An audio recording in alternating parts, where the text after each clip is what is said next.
So, you're thinking about moving to Baltimore? These are the top 5 things you need to know about before you move into Baltimore, Maryland. You definitely want to hang around for number 4 because that one's a doozy. And yeah, we're going to go ahead and get rocking.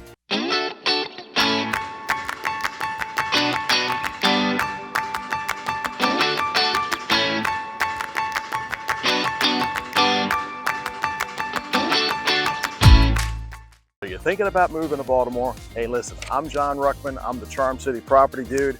And these are the 5 things you absolutely need to know. Let's go.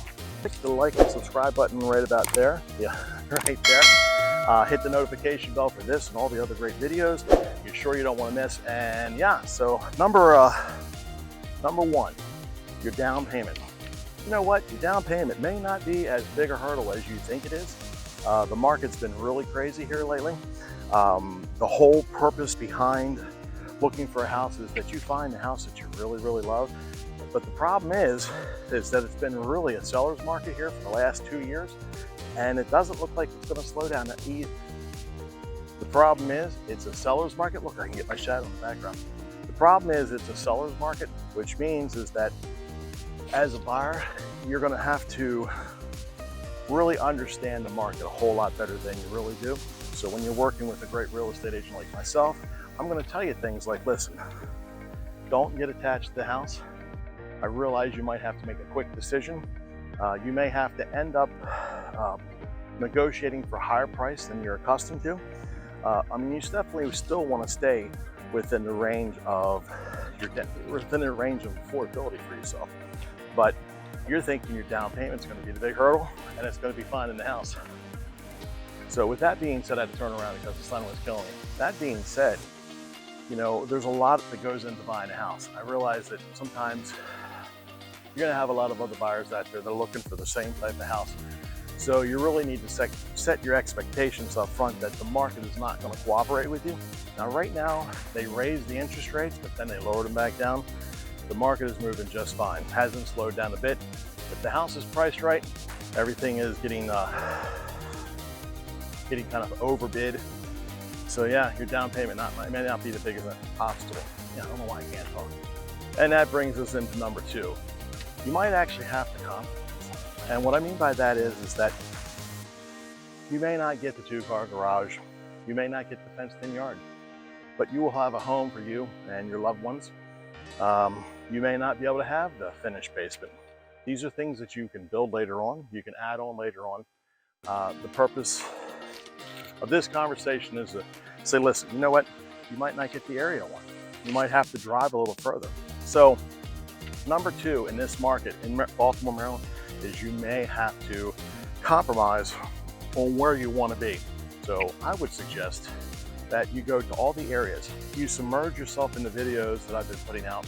Submerge yourself and find out what area you really want to live, because you should have your number 1 area, you should have your number 2 area, and you should have your number 3 area. So all bets are off. You can't find a house in the area you really want.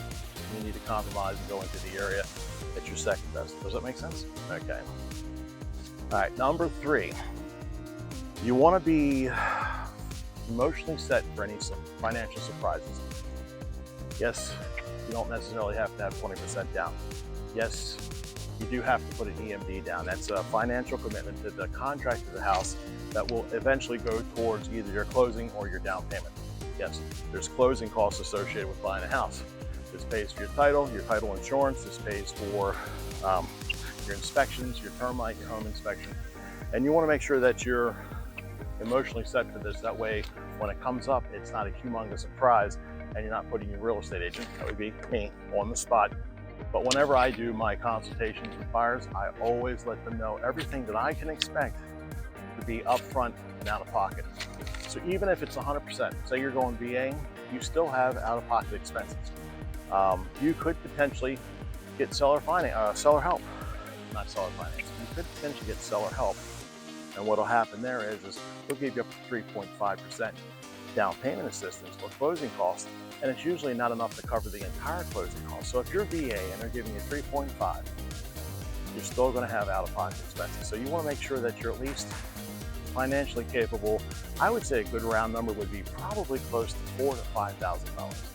even at 100%, if you don't have that, if you don't have the earnest money deposit, you don't have the out-of-pocket expenses for a home inspection, you might want to pause your home search.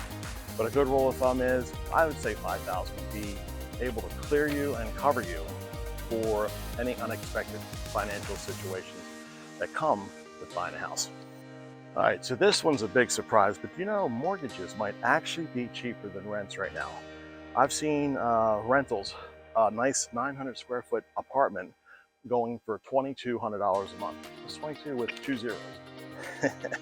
I've seen houses going for $25,000 to $3,000. This is for like an average townhouse in Avignon and Edgewood. This Baltimore County, I mean, it's all across the board, and it's because there's not a lot of inventory. Whenever supply is low, demand is high, prices go up, rentals go up. So at this point, the big joke here is that your mortgage, even at 7% interest rate, is still cheaper than 100% rent. Does that make sense? Which means if your rent goes to the landlord's pocket, doesn't go towards you at all. So even if you're paying a higher interest rate, your mortgage payment will probably still be cheaper than the average rent. And I'm talking like a substantial difference. Like the same house you could probably get for $500 or $600 less than the actual rental. Plus, you're building up equity in your house. That's a good thing, right? So needless to say, that the interest rates go down, and you can always refinance, and don't be kicking yourself in the butt because interest rates decide to go up. So it's always a good time to buy. You can never dictate the real estate market for moving into Baltimore, Maryland is that your lifestyle may actually call for you buying instead of renting. And what I mean by that is if an apartment is $2,200 a month and it's 2-bedroom, and you can get a townhouse that's 3-bedroom with a finished basement for $2,000, which one would you do? I would definitely think about buying. You still have to come up with a deposit for the rental. You still have to come up with renter's insurance. The same things you'd have to come up with for buying, for renting, you would have to come up for buying. So you need a down payment, you need your deposit. And sometimes you can get away with little to no money down. I mean, with down payment assistance programs, with seller contributions, yes, they're still out there. If you hire a great realtor like me, I look for all the angles. That way we can get you into the house for as less money as we can possibly can. And of course, if I'm selling, I want to make sure that there isn't too much in the way of seller contribution. But you know what? Sometimes you give up a little, you get a lot on the other end. So yeah, your lifestyle may need a fenced-in yard, or you got a dog. Renters, landlords don't necessarily like to have pets in the house. So if you're lucky, if you're capable, I would definitely recommend buying over renting, and that way you can start building your equity into your house. And that way you'll have money for your next one. And of course, compromise a little now. You buy a townhouse or you buy a condo, you get into something, equity goes up, you can trade up, trade bigger, your family gets bigger, and all of a sudden you're used to paying these certain bills. And then of course you can get into a bigger house. And that's how I did it. My wife and I had a nice little single family home. We hopscotched from that one to another single family home. Our family started getting bigger. We had plants and dogs, then we had 2 kids. And next thing you know, we're in a big house like this behind me. So nice 3,000 square foot house, 2-car garage, bunch of cars. Kids are healthy, fat, and that kind of thing. All right. So I'm John, I'm Charm City Property Dude. Listen, I get a lot of phone calls from folks just like you that are thinking about moving into the area. I get text messages, phone calls, emails. I absolutely love it. If you call, text me, or email me anytime, day or night, don't worry, I've got your back when it comes to real estate. And yeah, if you're moving to the area, I would hope that you'd give me a call, watch all the videos above, and yeah, catch you in the next video. And check out, I think it's this one right here.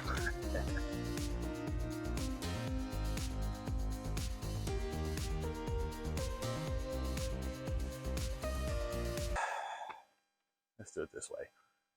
All right. Is that it's been really a seller's market here for the last 2 years, and it doesn't look like it's going to slow down any much